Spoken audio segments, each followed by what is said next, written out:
Good morning students. Welcome to the business studies class.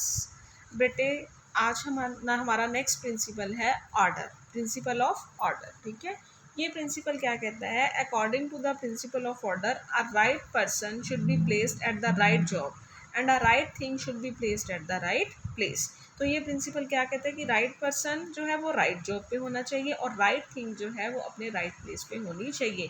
Means हर एक चीज़ का, हर एक person का ऑर्गेनाइजेशन के अंदर एक फिक्स प्लेस जो है वो होना चाहिए। ठीक है, so according to Fayol every enterprise should have two different orders. Material order होता है for physical resources and social order होता है ह्यूमन रिसोर्सेज के लिए।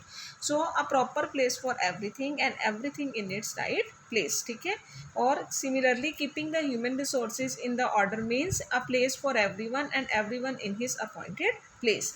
तो ये क्या कहते हैं कि फायोल कहता है कि there must be a fix place. कहते हैं हर एक चीज़ का क्या होना चाहिए? फिक्स प्लेस होना चाहिए। ठीक है, अगर मैं कहूँ कि आपने किसी पर्सन से मिलना है, ठीक है, और मैं किसी बच्चे को जाके बोलती हूँ कि वो टीचर आपको वहाँ पे मिलेगा, मीन्स उसकी क्या एक फ़िक्स प्लेस है, वो आपको वहीं पे ही मिलेगा। ठीक है, या ये वाली चीज़ जो है आपको वहाँ मिलेगी, मीन्स उसकी एक फ़िक्स प्लेस है कि ये चीज़ जो है वहीं रखी हुई है और आपने जब भी लेनी है वो आपको वहीं से क्या है अवेलेबल हो जाएगी। सो प्रिंसिपल ऑफ ऑर्डर क्या कहता है कि राइट पर्सन जो है वो राइट जॉब पे होना चाहिए, राइट थिंग जो है वो अपने राइट प्लेस पे होनी चाहिए। फॉर एग्जाम्पल, अगर एक वर्कर को किसी टूल की ज़रूरत है, ठीक है ना, और उसे पता है कि वो अपने सुपरवाइज़र से पूछता है या किसी से पूछता है कि ये चीज़ कहाँ है, तो सुपरवाइज़र को पता है कि ये चीज़ कहाँ मिलेगी, वो उसे जो है आगे मतलब बता देगा कि ये चीज़ वहाँ से लेनी है। ठीक है, अगर ये चीज़ वर्कर को पता ना हो, कोई फिक्स प्लेस ना हो, देन वर्कर का टाइम वेस्ट होगा ना, उस चीज़ को ढूंढता फिरेगा, कभी कहाँ देखेगा कभी कहाँ देखेगा, साथ में काम भी रुकेगा। तो इसीलिए प्रिंसिपल ऑफ ऑर्डर क्या कहते हैं कि हर एक चीज़ की, हर एक पर्सन का राइट प्लेस जो है वो होना चाहिए। इसके पॉजिटिव इफ़ेक्ट्स क्या हैं? कहते हैं complete utilization of material and human resources. जब पता है हर चीज़ अपने ठिकाने पे है तो रिसोर्सेज की प्रॉपर यूटिलाइजेशन होगी, कोई भी टाइम वेस्ट नहीं होगा रिसोर्सेज को फाइंड आउट करने में, और प्रॉपर डिसिप्लिन भी बना रहेगा। अगर ये प्रिंसिपल फॉलो नहीं किया जाता, इस प्रिंसिपल को वायलेट किया जाता है, तो रिसोर्सेज का मिसयूज़ होगा। ठीक है, ज़्यादा से ज़्यादा पॉसिबिलिटी होगी एक्सीडेंट्स की एंड हाइट ऑफ डिसऑर्डर। उसे ढूंढते रहना पड़ेगा, किसी चीज़ आपको जो है टाइमली अवेलेबल नहीं हो पाएगी। ठीक है, नेक्स्ट आता है equity, principle of equity. Principle of equity क्या कहता है? कहते हैं equity refers to kind, fair and just treatment to employees. मतलब अपने एम्प्लॉयज़ के साथ आपने क्या करना है? इक्वल ट्रीटमेंट करना है, उनके साथ काइंड ट्रीटमेंट करना है, फेयर ट्रीटमेंट करना है। ये नहीं है कि किसी को तो आप बहुत ज़्यादा पोलाइटली बात करते हो, किसी को डांटते रहते हो, या किसी के साथ कास्ट एंड रिलीजन की रिगार्डिंग आप जो है वो डिस्क्रिमिनेशन करते हो, वो चीज़ जो है इसके अंदर नहीं होनी चाहिए।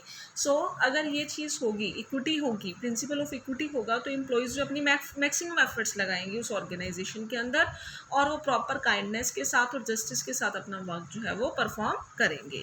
सो according to this principle the managers should treat their subordinates as fairly as possible so that they develop a feeling of dedication for their work, ताकि एम्प्लॉयज़ अपना वर्क जो है वो अच्छे से परफॉर्म कर सकें। ठीक है, तो इक्विटी के अंदर क्या है? मिलजुल कर रहना। कहते हैं अगर मैनेजर जो है किसी एम्प्लॉयज़ के साथ बाइस करता है तो एम्प्लॉयज़ उससे डिससेटिस्फाई हो जाएंगे और वो अपनी मैक्सिमम कैपेसिटी के साथ उस वर्क को परफॉर्म जो है वो नहीं कर पाएंगे। इक्विटी का मतलब मैं ये नहीं कह रही हूँ कि आपने पीएन, एक पर्सन है जो पीएन के लेवल पे काम कर रहा है और एक पर्सन है जो सुपरवाइजर के लेवल पे काम कर रहा है, दोनों को आप सेम सैलरी दो। मैं इक्विटी का मतलब ये नहीं कह रही हूँ। इक्विटी का मतलब क्या है कि सेम डिसिप्लिनरी रूल्स होने चाहिए, लीव रूल सबके रिगार्डिंग सेम होने चाहिए, चाहे वो किसी भी ग्रेड पे, पोजीशन पे या जेंडर के है। ठीक है, तो काम जो है उनका, सैलरी तो उनको उनके काम के अकॉर्डिंग होगी, बट सबके साथ ट्रीटमेंट क्या होना चाहिए? फेयर होना चाहिए। ठीक है, अगर जैसे इक्विटी का मतलब ये भी होता है कि डिस्क्रिमिनेशन किसी भी तरह का ना हो, सेक्स के अकॉर्डिंग, रिलीजन के अकॉर्डिंग, लैंग्वेज के अकॉर्डिंग, कास्ट के अकॉर्डिंग, बिलीफ और नेशनैलिटी के अकॉर्डिंग, किसी भी तरह का कोई भी डिस्क्रिमिनेशन जो है उनसे ना किया जाए। ठीक है, जैसे फॉर एग्जाम्पल कहते हैं labourer completes 10 units of a good in day, another labourer जो है जो कि उसका रिलेटिव है, to be a relative of the supervisor completes 8 units. But both get equal remuneration. एक वर्कर है, एक दिन में जो है 10 यूनिट बनाता है, और एक सुपरवाइजर का रिलेटिव है जो एक दिन में 8 यूनिट्स बनाता है, पर दोनों को इक्वल रेम्यूनरेशन मिलती है। So this violates the principle of equality, ठीक है ना। So the second labourer should get less remuneration than the first one, ठीक है। तो ये क्या हो गया, गलत हो गया ना, तो यहाँ पे प्रिंसिपल ऑफ इक्विटी जो है फॉलो नहीं हो रहा। अगर आप ये प्रिंसिपल फॉलो करते हो तो इसके क्या क्या पॉजिटिव इफेक्ट्स मिलेंगे आपको। फर्स्ट, एम्प्लॉय सेटिस्फाई होएंगे, ज़्यादा से ज़्यादा काम अच्छे से करेंगे। वो स्किल्ड एम्प्लॉयज़ जो हैं वो और इम्प्रूव करेंगे अपनी स्किल्स को, और unskilled worker try to achieve some skill, वो कुछ ना कुछ स्किल्स जो है अचीव करेंगे। अगर ये प्रिंसिपल फॉलो नहीं किया जाता, डिससेटिस्फेक्शन आएगी स्किल्ड वर्कर्स में। स्किल्ड वर्कर का कॉन्फिडेंस लूज हो जाएगा, क्योंकि उन्हें पता है जब हमें इक्वल तो ट्रीट किया नहीं जाता। जो स्किल्ड वर्कर हैं उनकी एफिशिएंसी डिक्लाइन हो जाएगी, और अनस्किल्ड वर्कर जो है वो केयरलेस हो जाएंगे, ठीक है ना। नेक्स्ट है stability of tenure of personnel. Stability of tenure of personnel क्या कहता है, कहते हैं ये प्रिंसिपल कहता है कि किसी भी एम्प्लॉय का आपने फ्रीक्वेंट टर्मिनेशन या ट्रांसफ़र नहीं करना, ठीक है। ये प्रिंसिपल ये कहता है कि मैनेजमेंट जो है अपने एम्प्लॉयज़ को जॉब की सिक्योरिटी दे। अगर वो जॉब के रिगार्डिंग उनको इनसिक्योरिटी की फीलिंग होगी तो एम्प्लॉयज़ ज़्यादा से ज़्यादा वर्क जो है वो छोड़कर चले जाएंगे। सो ये प्रिंसिपल कहता है there should be a stability of tenure of the employees so that the work continues efficiently, ताकि वर्क जो है वो कंटिन्यू रहे, एफिशिएंटली रहे। अगर फ्रीक्वेंट टर्नओवर होंगे एम्प्लॉयज़ के तो ये ऑर्गेनाइजेशन के लिए बैड होगा, ठीक है। सो इसीलिए जो है इनको क्या किया जाना चाहिए, इनको अवॉइड किया जाना चाहिए। ज़्यादा से ज़्यादा वर्कर जो है वो ऑर्गेनाइजेशन के अंदर जो है वो टिक कर काम करें, ना तो उनको जो है टर्नओवर हो, ना ही उनको फ्रीक्वेंट ट्रांसफ़र करे जाए, ना ही रोटेशन करी जाए। क्योंकि अगर एम्प्लॉयज़ को पता है कि पता नहीं हमारा कब ट्रांसफ़र हो जाए, महीना 2 महीना काम करना है, पता नहीं कब ट्रांसफ़र कर दें, तो जहाँ पे वो एट दैट टाइम काम कर रहे हैं वहाँ पे वो अपनी मैक्सिमम एफर्ट्स नहीं लगाएंगे, क्योंकि उन्हें पता है पता नहीं कब हमारा ट्रांसफ़र हो जाए, ठीक है ना। सो इसीलिए जब भी आप किसी एम्प्लॉय को मतलब अपॉइंट करते हो, उनको रखते हो, तो ये सोच के रखना है कि उन्हें हम लंबे समय तक क्या करेंगे, कंटिन्यू करेंगे, ठीक है। तो इसके पॉजिटिव इफेक्ट्स क्या आएंगे, इससे एम्प्लॉयज़ का कॉन्फिडेंस बढ़ेगा, कंपनी की रेपुटेशन भी बढ़ेगी, क्योंकि अगर बार बार एम्प्लॉयज़ छोड़कर चले जाते हैं तो उस कंपनी की मार्केट में रेपुटेशन डाउन हो जाती है ना। क्योंकि जब भी कोई नया एम्प्लॉय ऑर्गेनाइजेशन ज्वाइन करता है तो पहले वो पूछता है कि इस कंपनी की क्या रेपुटेशन है, कैसे है, तो फिर जैसा होगा वैसे ही इफेक्ट पड़ता है ना मार्केट में भी। स्किल्ड वर्कर्स जो हैं वो ज़्यादा से ज़्यादा अच्छे से काम करते हैं, और ट्रेनिंग भी कम देनी पड़ेगी। जब वही वर्कर टिक के आपकी कंपनी में काम कर रहे हैं, ऑर्गेनाइजेशन में काम कर रहे हैं, तो ट्रेनिंग किस चीज़ की, फिर ट्रेनिंग भी खत्म हो जाती है ना। नेक्स्ट है वायलेटिंग इफेक्ट। इसके वायलेटिंग इफेक्ट क्या है, अगर ये प्रिंसिपल फॉलो नहीं होता, एम्प्लॉयज़ में डिसबिलीफ का एटमॉस्फेयर क्रिएट होगा, कंपनी की रेपुटेशन डाउन होगी, अच्छे वर्कर कंपनी छोड़कर चले जाएंगे, बार बार रिक्रूटमेंट करनी पड़ेगी, बार बार ट्रेनिंग देनी पड़ेगी, ये सब सिस्टम बार बार फॉलो करना पड़ेगा।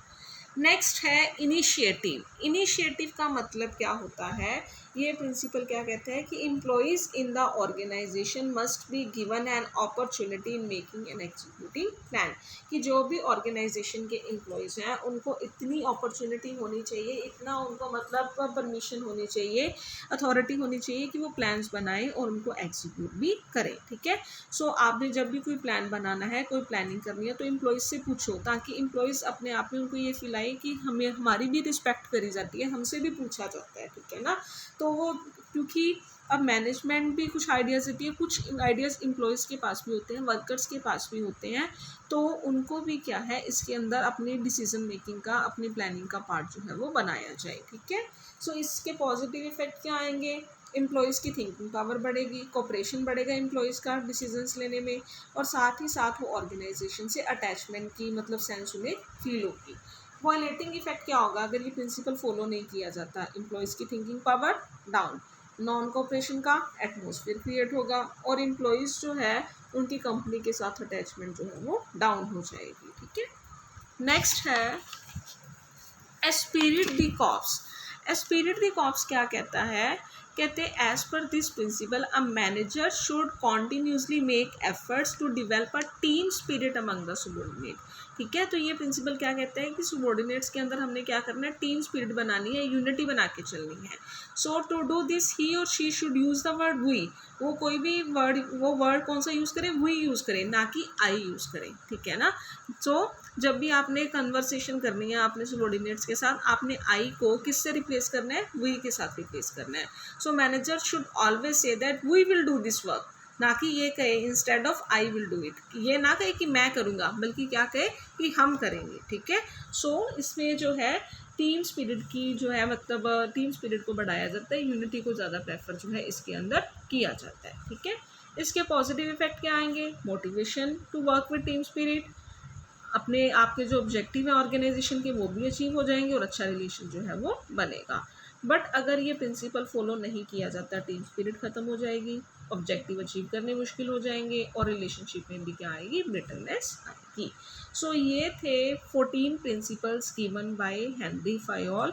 यहाँ पे हमारे जो है हेनरी फायोल के प्रिंसिपल्स क्या हो जाते हैं, ख़त्म हो जाते हैं। कल हम पढ़ेंगे बेटा साइंटिफिक मैनेजमेंट के बारे में, ठीक है। सो आज के लिए इतना ही। So thank you students, good bye.